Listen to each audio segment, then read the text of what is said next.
The Prince Consort and I were the two people who hated each other most. He hated me for tearing him and my royal sister apart. I hated him because his heart would always belong to another woman. In the 8 years of our marriage, the words we spoke most to each other were, "You will come to a terrible end." But on the day the city fell, he tied me to his warhorse and stood with his sword, blocking the enemy's path. Axue, ride on, don't look back. As 1,000 arrows pierced his body, he cast one last look in the direction of my escape. My debt to you in this life is now repaid. If there is a next life, I pray your highness will grant me my wish to be with her. By the time I broke free from my bonds and rushed back, he was gone, clutching my royal sister's jade pendant. That night I leaped from the city wall, dying for my country and for him. When I opened my eyes again, I went to find my father, the emperor. For the marriage alliance with the northern borders, your daughter is willing to go. In this life, I would be the one to travel far from home to protect our people and to fulfill his lifelong wish. You want to take Xuanger's place in the marriage alliance? My father thought he had misheard. After all, I was known to kick Chu Yanchuang when she was down. The idea of me going to the northern borders to eat sand in her place was unthinkable. But didn't you just cry and beg me to decree a marriage between you and General Pei? I paused. That is no longer necessary. Give her to my royal sister. My father gave me a complicated look. Though he was reluctant, between me and Chu Yanchuang, he truly preferred his younger daughter, the one who was sweet-tongued and knew how to charm him.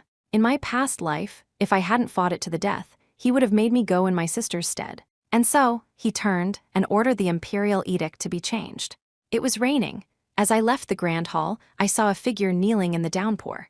In my past life, Pei Xian had also knelt in the rain, begging His Majesty to retract the order for my royal sister to be sent for the marriage alliance. Back then, I had my attendants forcibly carry him indoors. And then, I had forcibly married him. This time, I simply walked to his side, holding an umbrella, and gently tilted it to shield him. He looked up at me. He frowned and quickly averted his gaze. Have you ever considered that if father retracts the order, I, the eldest princess, will be the one sent to the northern borders? His voice was as steady as ever. I am the great general who protects this nation. I will not allow any princess of our court to be traded for peace. Huh? I laughed. Great general, one of us, either my sister or I, must go to the northern borders. No matter how long you kneel, you cannot change that fact. His cold eyes swept over me. As long as the eldest princess does not maliciously influence His Majesty's will, the marriage alliance can yet be stopped. I pulled the umbrella back. What a pity then. With that, I strode away, ignoring his stunned expression. I had no intention of telling him that I was now the one chosen for the marriage.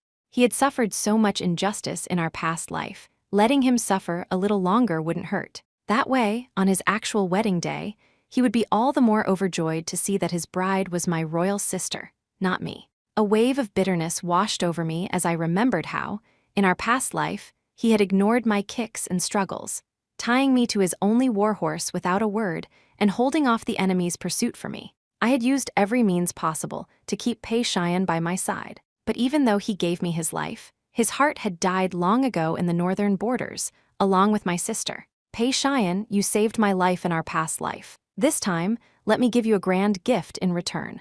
Back in my residence, I couldn't sleep a wink. The Xingnu king of the northern borders was notoriously hostile towards the Central Plains. In my past life, my sister had been married to him for less than a year before she took her own life, unable to bear the torment. Her death directly led to war between our two nations, which in turn led to Pei Xian being pierced by 1,000 arrows while protecting me. If I could placate the Xingnu king, could the great Zhou dynasty avoid war? But how could I be sure I could do it? After a sleepless night, I washed up simply. The moment I stepped out, a figure slammed me against the wall. Why must you provoke His Majesty into sending the little princess to the marriage alliance? His grip on my shoulder was excruciating.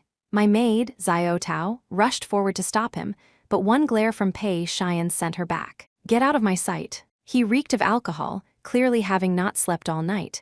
Do you want your sister dead that badly? Pei Xian let go of me. I gritted my teeth. He only squeezed my shoulder tighter. Chu Jiexu, a jealous, vicious woman like you, who harms her own kin, what right do you have to be loved by anyone? Do you really think I'll obey if you beg for a marriage decree? In your dreams? My body went rigid. The way he gritted his teeth now, How was it any different from the times we were at each other's throats in our past life? Slap! I struck him hard across the face. Pei Cheyenne, remember your place. Red marks were already forming on my neck from his grip. I clutched my shoulder, glaring at him through clenched teeth. The slap seemed to sober him up a little. His gaze fell on the red marks on my neck, and his Adam's apple bobbed. Regret flashed in his eyes. I'm sorry, I was drunk. I turned my back to him. The marriage alliance is a matter of state policy, and the wedding will be arranged as it should be. The general need not worry. The outcome will surely be as you wish. I spat out the last few words, but he just laughed bitterly. With your highness here, what chance does Xuenger have? I spun around in anger, but he was already walking away. My fists clenched inside my sleeves, and I bit my lip. Rest assured, Pei Cheyenne, in this life I will not cling to you anymore. Less than an hour later, Pei Cheyenne sent someone with a wound salve. It was a special formula, originally for soldiers to staunch bleeding. I didn't touch it. I knew that any concern he showed me was only because my mother, his adoptive mother, had raised him after the Pei family. All loyal patriots had perished for the country. He only saw me as a sister, but I had clung to that for a lifetime. The imperial edict for the marriage alliance was formally delivered to the eldest princess's residence.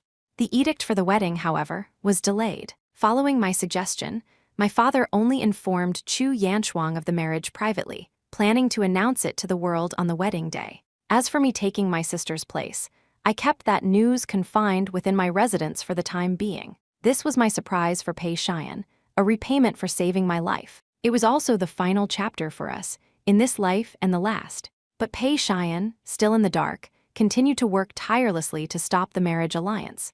One day, passing through the imperial garden, I saw Chu Yanchuang with Pei Cheyenne. Freed from the burden of the marriage, Chu Yanchuang's smile was much sweeter. Brother Pei, your hands are so skilled. I bet many girls beg you to carve little things for them, don't they? Pei Cheyenne held a piece of wood, his downward gaze a mixture of worry and doting affection. No, I only carve for those I care about. The words grated on me. It was my mother who had taught Pei Cheyenne this wood-carving skill. When she was alive, she would carve little things for me to make me happy. After she passed, he took over carving things for me. But ever since Chu Yanchuang appeared, there was one more person he was willing to carve for. Because I resented Chu Yanchuang's mother for causing my own mother's death, I often forbade Pei Cheyenne from carving for her. But all I got in return was his impatience. What would you like? Pei Cheyenne asked her gently. Chu Yanchuang saw me, and her eyes darted around before a malicious smile touched her lips. Then, how about a small wooden sword? Pei Cheyenne froze.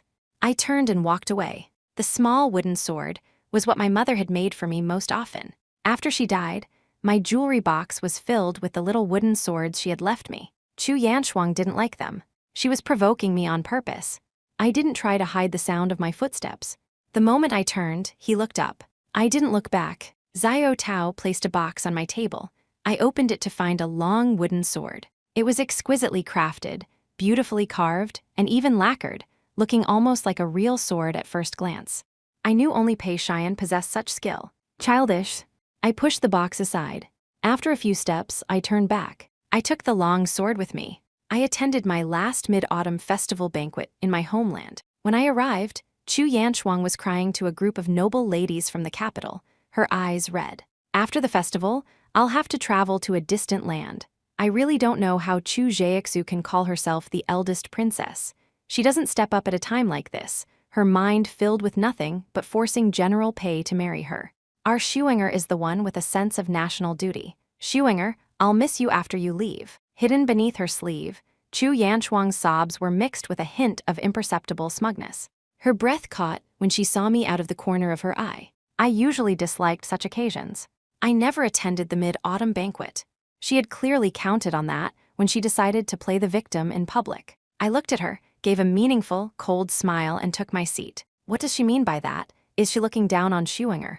If she's so capable, why doesn't she go for the marriage alliance? So what if her mother died? She acts like the whole world owes her. I couldn't be bothered to argue with them. In my past life, when the enemy breached the city, their fates had been quite miserable. A few sharp words now were better than the destruction of their country and families. Leaving the banquet alone, I intended to go to the pond to clear my head, but Chu Yanchuang called out to me. Sister. I turned and she came to my side. I know you're taking my place in the marriage alliance, but you did it willingly. I didn't force you. After all, this hardship was meant for me. You just snatched the merit that was originally mine. It's not too much for me to say a few words at the banquet, is it? I lifted my chin. Merit. Do you think you could have stabilized the situation by marrying him? She froze. Chu Yanshuang, with your spineless character, do you really think you could have lasted a year there? At best, your death would only serve to worsen the relationship between our nations. I scoffed. I'm cleaning up your mess. Don't try to take credit for it. You. Her chest heaved violently. Suddenly, she saw something, and a cold smile flashed across her lips. She lunged, grabbing my neck, and we both tumbled into the pond. Ah, sister, why did you push me? I couldn't swim. All I could do was choke on water, unable to speak. It was then that I saw a familiar figure. Pei Xian. I tried to call out, but I saw him swimming desperately towards Chu Yanshuang. Pei, cough, cough. I reached for him with all my might, but he had already lifted a perfectly fine Chu Yanshuang out of the water. It wasn't until my personal maid, Xiao Tao, arrived and cried out in alarm that the guards finally jumped in and pulled me ashore. Chu Yanshuang was sobbing breathlessly. Pei Xian draped his outer robe over her, pushed past the guards surrounding me, and came to stand before me. Are you insane? What good would killing her do you? If she's gone, do you think you could take her place in the marriage alliance? Cough, cough, Pei Xian. Enough. Pei Xian gritted his teeth. I thought you were just willful, but I never knew you were this malicious and jealous. You lack Xuanger's sense of duty, but you've learned all the skills of a shrew. You are a disgrace to your title as princess, a shame to our people. It's a good thing your mother died early and never had to see the loathsome person you've become. Pei Xian. My sword was out of its sheath. As I shot to my feet, Pei Xian drew his sword in response. It was the same scene as in our past life. In our 8 years of marriage, we had drawn our swords on each other many times over Chu Yanshuang, but we never struck each other. I was about to lunge, but my legs gave out and I collapsed. I fell into a firm embrace. For a moment Pei Xian was flustered. Axue. With my last bit of strength, I grabbed his collar, my teeth clenched. You have no right to speak of my mother. I felt myself being lifted. Chu Yanshuang's voice was pitiful. General Pei I. But Pei Xian didn't stop. He left her there and strode away from the banquet, carrying me in his arms. For the first time ever, Pei Xian came to my residence on his own initiative after I woke up. I'm sorry, I was angry. I gave him a cold look. Between you and me, there is no longer any need for apologies. I walked past him. Behind me, there was a sharp slap. Pei Xian had slapped himself. 2 days before the wedding, I decided to take the small wooden swords my mother had left me to the northern frontier. But when I went to get them, the cosmetic box was gone. When I found Chu Yanshuang, she was holding my little wooden swords, turning them over and admiring them. Chu Yanshuang.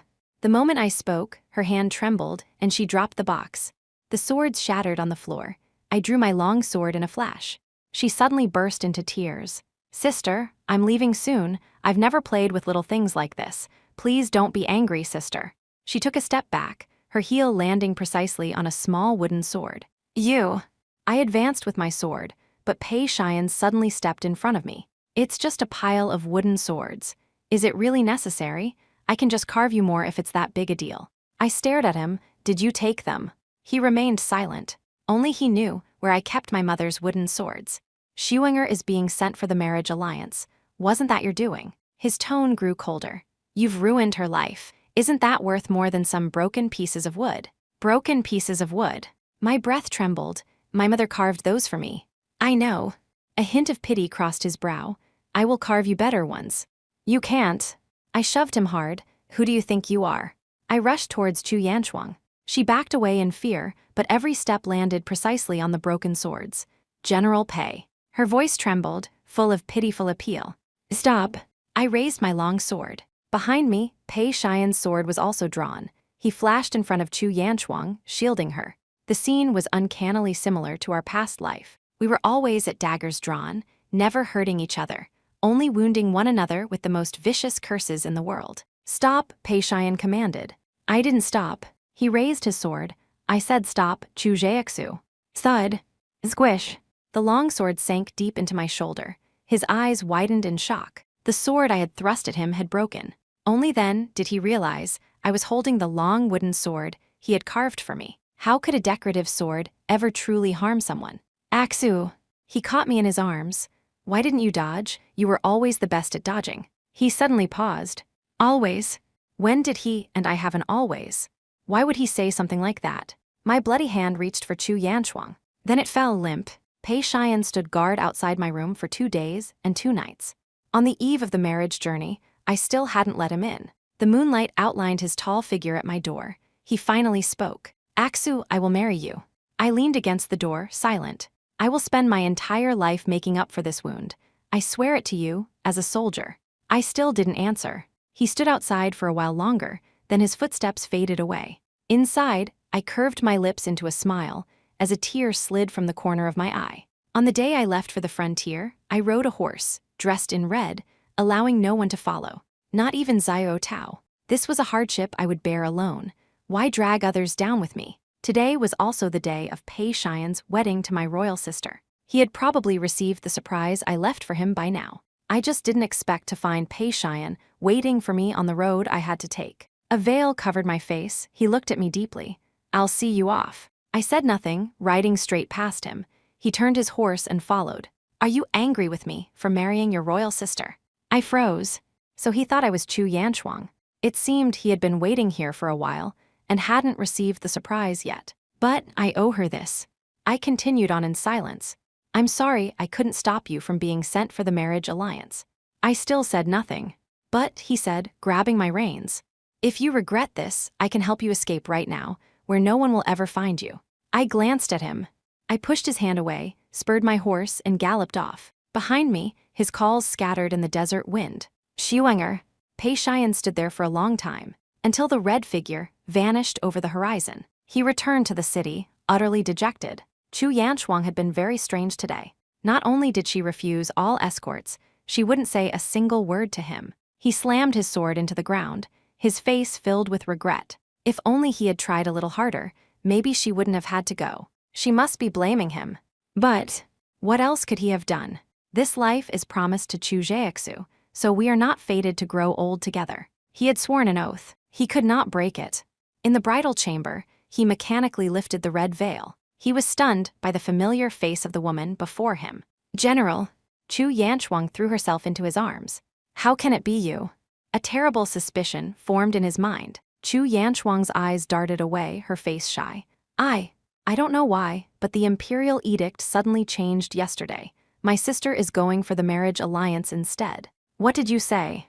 Pei Xian grabbed her shoulders fiercely. So, the woman who rode alone into the desert was. Husband, where are you going? Pei Xian had no time to answer. Dressed in his red wedding robes, he grabbed his sword, mounted his horse, and galloped away, ignoring everyone's attempts to stop him.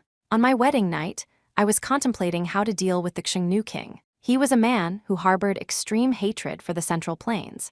My task was to placate him as quickly as possible. Even if I couldn't make him live in peace with our dynasty, I had to at least delay things as long as I could. But I was not given a chance to speak with the Xingnu king. Instead, a blade was thrust towards my heart. I had learned some martial arts from Pei Xian as a child. I reacted, throwing off the veil and drawing a dagger to meet the Xingnu king's blade. The delicate little princess from the Central Plains. Huyan Qi's lips curled into a smirk. You've got a few tricks, I see. With a slight exertion of force, my dagger was sent flying. The tip of his blade pierced the skin over my heart, then stopped, as if he was enjoying my terrified expression. Looking at this young lord, radiating killing intent, I began to understand why Chu Yanchuang had been driven to suicide after just 1 year. My dynasty came here to show our friendship. Why does the great king act this way? He sneered, patting my cheek with the flat of his blade. My people have no need for delicate women. Rather than let you suffer later, it's better if. What do you people from the Central Plains call someone in my position? Ah, yes, your husband will personally send you on your way. Wait. I grabbed the blade, my palm sliced open and bleeding. He was slightly surprised. My hand trembled slightly. Pei Xian. He paused.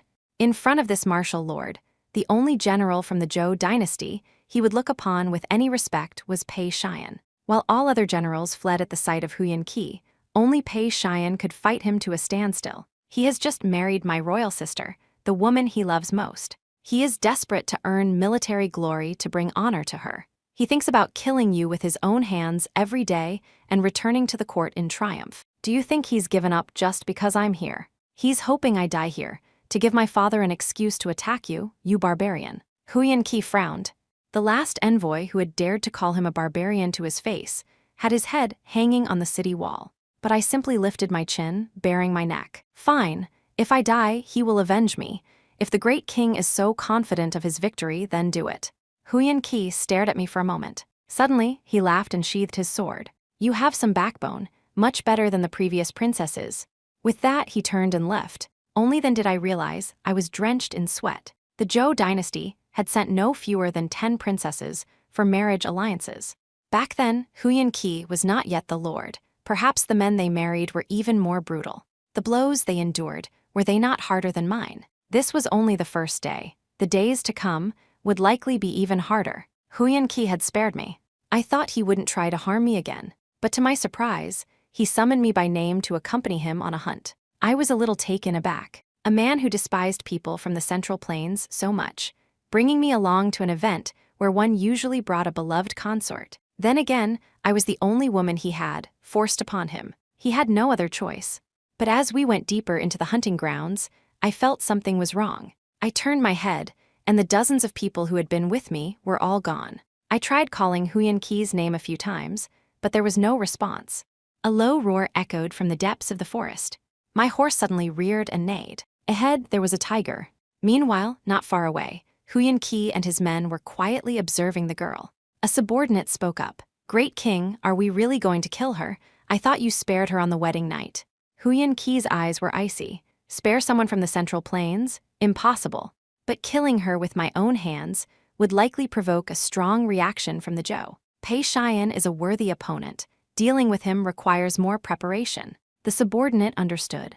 Of course, if she dies by a tiger's claws, it has nothing to do with us. Given the Zhou emperor's cowardice, he'll just have to turn a blind eye. That will give us time to prepare to face that Pei Xian. Huyan Qi watched the woman, tense as she faced the tiger. Looking at her closely, she was quite spirited and beautiful. It was a pity she was born in the wrong era and had come to the wrong place. She was destined to be a sacrifice in the game between two powers. He didn't want to see her torn to shreds. After telling his men to wait and collect the body, he turned his horse to leave. But he hadn't gone far when his men suddenly exclaimed, "Great king, something's happening." He whipped his head around and saw the woman draw a long sword, its entire blade engulfed in flames. Great king, she just poured wine on her sword and lit it. Huyan Qi was stunned. Chu Jiaxu held the flaming sword, the panic and fear in her eyes gone. The horse beneath her had somehow been calmed. The roaring flames startled the tiger, which began to back away cautiously. "Yeah." With a sharp cry, the horse carried her towards the tiger. The fire made the tiger turn and flee, but she hung halfway off her horse and slashed its eye with one stroke. With a piercing howl, she dismounted, plunging her sword deep into the tiger's chest. When she pulled the sword out, one foot was still on the tiger's body, her entire being tempered by blood and fire. Her body swayed. She planted her sword in the ground and knelt, gasping for breath. "Great king." One of the subordinates actually swallowed. "Should we, while she's weak, go and finish her off?" Huyan Qi looked at the woman without a word. "Yes, great king. We can just pretend she was mauled by the tiger." "Withdraw." Huyan Qi turned and left. His men, after a moment's hesitation, quickly followed. Chu Jiaxu didn't tell Huyan Qi about the tiger. She must have understood the machinations behind it. But that night, Huyan Qi went to her room on his own accord. Chu Jiaxu's shoulder was bare, covered with a poultice of herbs. She had been scratched during the fight with the tiger. Perhaps she was too exhausted. The moment the herbs were applied, she fell asleep, her head lolling against the bed. She hadn't even managed to climb into it. Huyan Qi lightened his steps and knelt before her. He began to truly observe this girl from the Central Plains. The candlelight cast the shadow of her long lashes on her face. He couldn't resist reaching out with his calloused hand to touch her cheek. It was smooth and very fair. Were the women of the Central Plains all so delicate? Perhaps not all of them were so detestable. He couldn't help but touch her again, gently. The girl's eyes snapped open. "Who's there?" When I opened my eyes, the man before me radiated an untamable wildness and killing intent. The dagger in my sleeve was instantly at his neck. He raised an eyebrow, completely unafraid. "Don't be scared. Are you going to kill me again?" I tightened my grip on the dagger. He unbuckled his sword and tossed it aside. I lowered my hand, my body going limp. But he caught me and carried me to the bed himself. "What are you doing?" I watched him warily. "I'm sleeping here tonight." "What?" I was shocked. He raised an eyebrow. "In the Central Plains, do married men and women sleep in separate rooms?" I discreetly slid the dagger under my pillow and moved further in, making room for him. He saw my movement but didn't mind, climbing onto the bed. I didn't dare close my eyes all night, but he slept soundly. I could even hear his steady breathing. When I woke with a start the next day, he was already dressed and sitting at the table, waiting for me. The sun was high in the sky. I felt a little embarrassed. He handed me my clothes and turned his back. "Get dressed. We have someone to see today." I dressed, still wary, and he led me to a tombstone. On it was the name of a Xingnu woman. Huyan Qi first performed a deep bow before the grave, then spoke to me.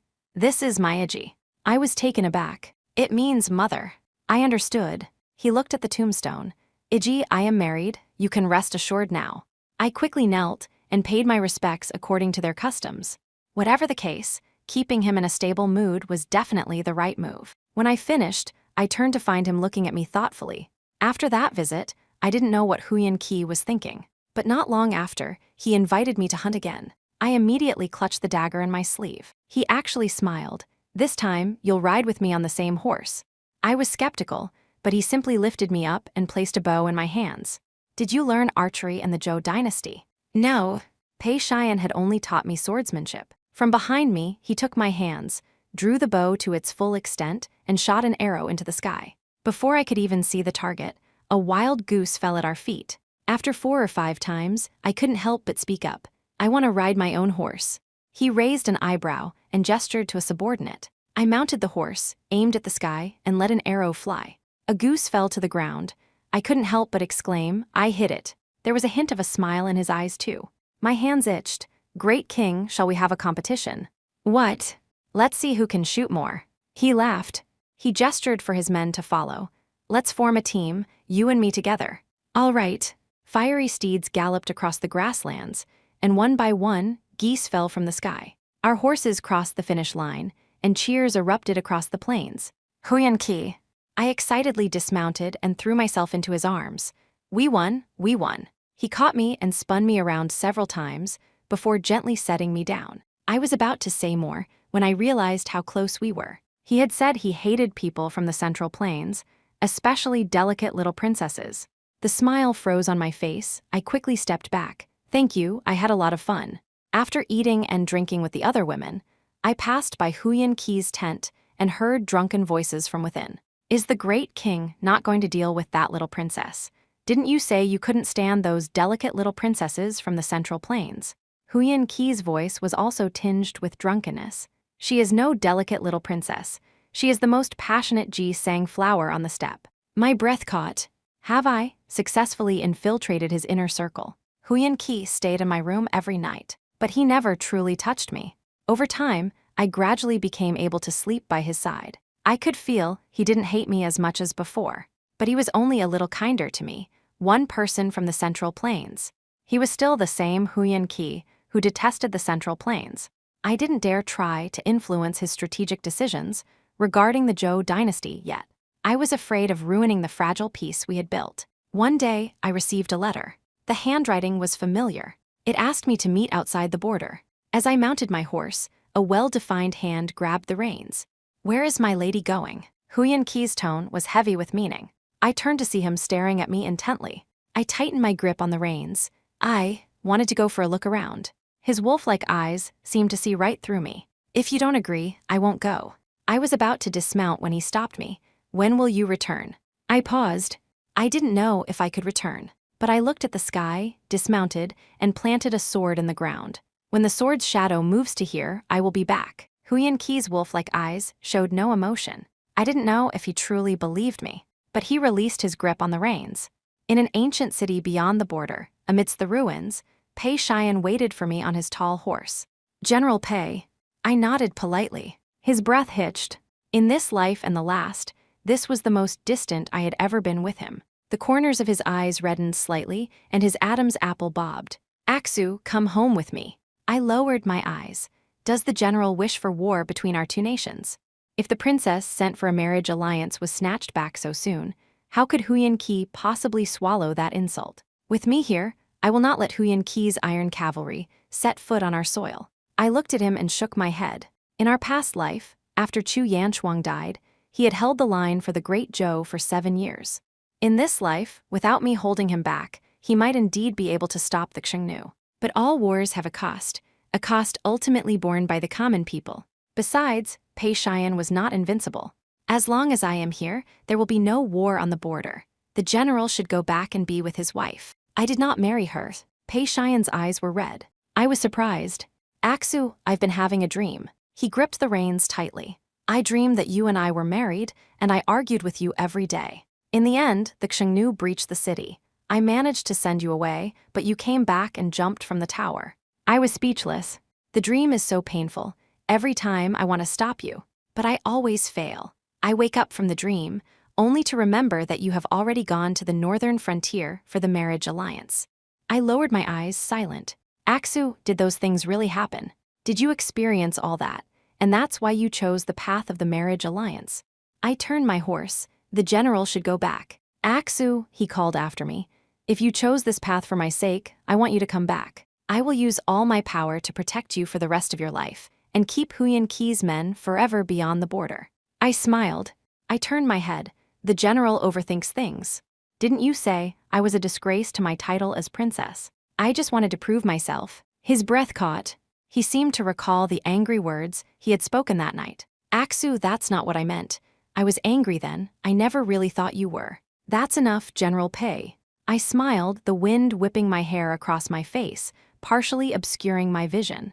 Since I can bear the title of princess, I will accept this fate. This has nothing to do with General Pei.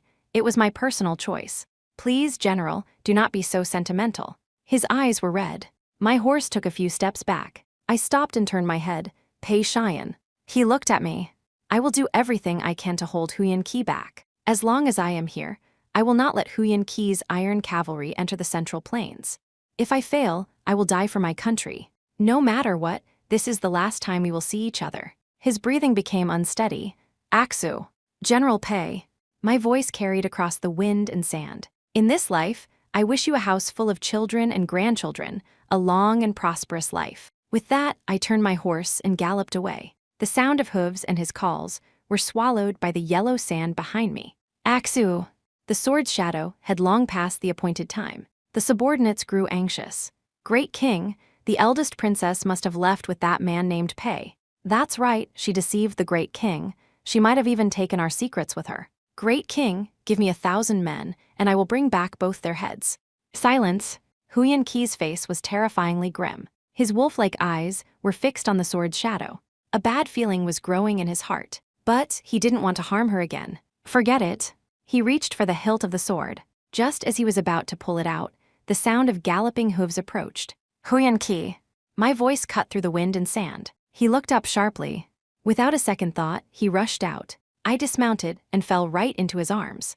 He didn't hesitate, lowering his head and kissing me fiercely, a kiss of urgency and fear. You came back. His hands, holding me, trembled slightly. It was hard to imagine that this man, who could wear heavy armor for 3 days straight on the battlefield, was now trembling while holding a woman. I couldn't help but tease him. Has the Great King's strength waned? He gave a meaningful smile. That night, all I could do was beg for mercy. I was wrong. The Great King is the mightiest. The Great King's strength has not waned at all.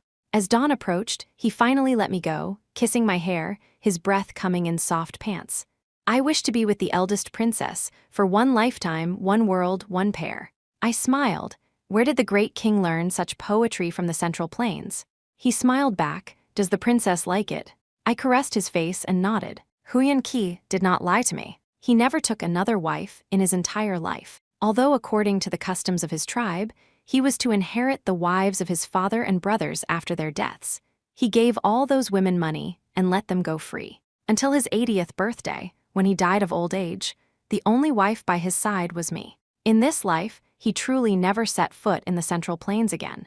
In his final moments, his old hand held mine tightly, a smile on his lips. I, Huyan Qi, have been fortunate for 3 lifetimes to have met your highness. If there is a next life, I wish to meet you sooner.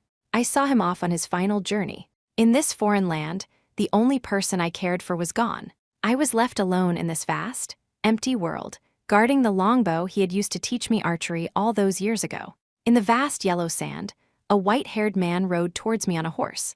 Pei Xian's appearance hadn't changed much. He had only gained a more mature and weathered look. He knelt before me. "Your humble servant, Pei Xian, respectfully welcomes the eldest princess home." I took the longbow Huyan Qi had left me. After 50 years beyond the border, it was time for me to go home. I died in my homeland. Pei Xian never married. Not long after he arranged my funeral, he followed me and departed from this world.